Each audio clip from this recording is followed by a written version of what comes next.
what up you guys, it's Danny B. You're watching the Trash Dash, and in this video I'm going to be reviewing the Hillside Strangler. If you'll excuse me, since you two are obviously playing some kind of game here, I have an early morning flight to Seattle to get ready for.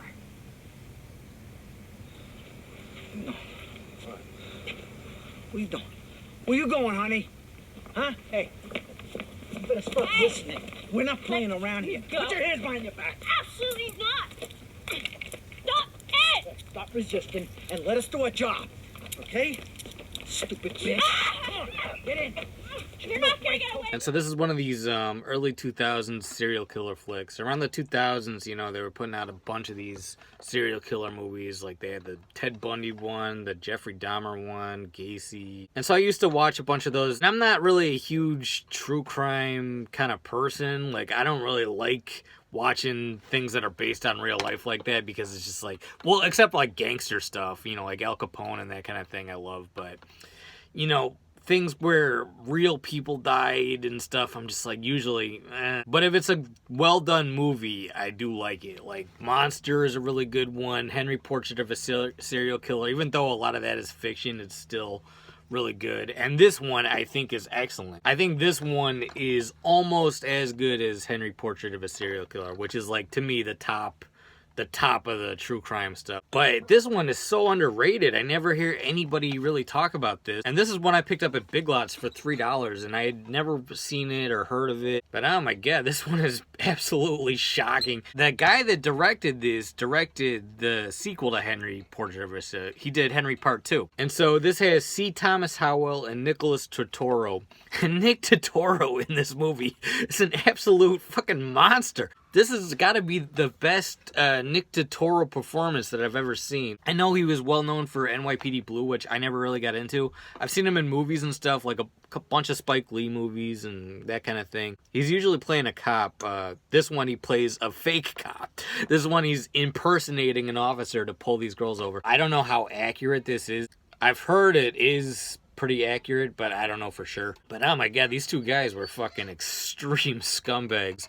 Basically, they were like forcing these girls into prostitution, and then eventually what they would do is like pick up a girl, strangle her, rape her, and then kill her. And you got all this disturbing dialogue. Like, for example, they're looking for a girl to pick up, and they're like, this is too much of a good scam to waste on this girl. I don't understand. I thought you'd be happy about it, publicity. I am happy, Newman. Pigs haven't made a connection with the two whores we killed, so we can keep scamming on.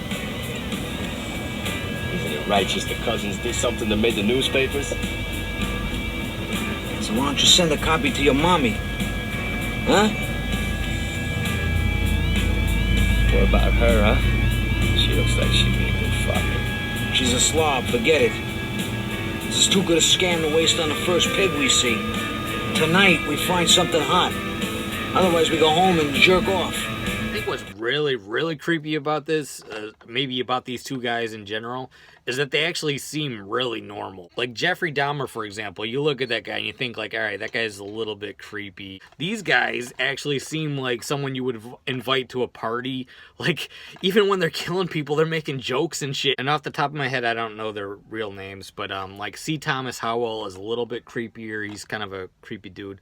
Nicholas Turturro isn't creepy, but he's more of a monster. Like, he's more of, you really kind of see, like, what a sociopath this fucking guy is. I guess that's the word to describe it, is they're not as creepy as they are sociopathic. They're fucking full-blown sociopaths. So, out of nowhere, the other night, you know, I was kind of in the mood for a true crime thing, so I watched this one, I watched the Dahmer movie, and then I watched the Gacy movie. And this is by far better than those two. And I'll also say this has one of the creepiest fucking endings in any of these movies. And especially because it's true. And, you know, they could have went further on to explain what happened afterwards and stuff.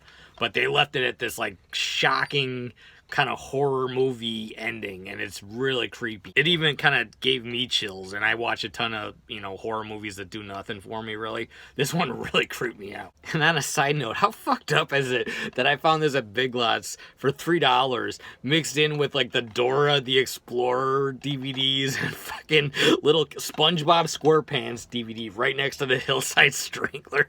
I mean, I'm not complaining because Big Lots is my spot. And this is the unrated version put out by Tartan Video. I don't know if an R-rated DVD exists or not, or if this is the only DVD in existence, but if you get it, get the unrated version. And Forrest Whitaker has a little cameo in this. It's kind of cool. I'd say a good double feature with this one is there's one called Autofocus with Willem Dafoe and what's that guy from As Good as It Gets? Greg Kinnear. Based on the true story of the guy from Hogan's Heroes who he delved into like pornography addiction and then he eventually got murdered. This one would be a good double feature with that because it's kind of, even though it's different cases, it's kind of similar, like almost like the Burke and Hare thing where there's two people involved in doing these crimes. So yeah, highly recommend this one. I'm going to give this one 4 out of 5 stars. That's the Hillside Strangler.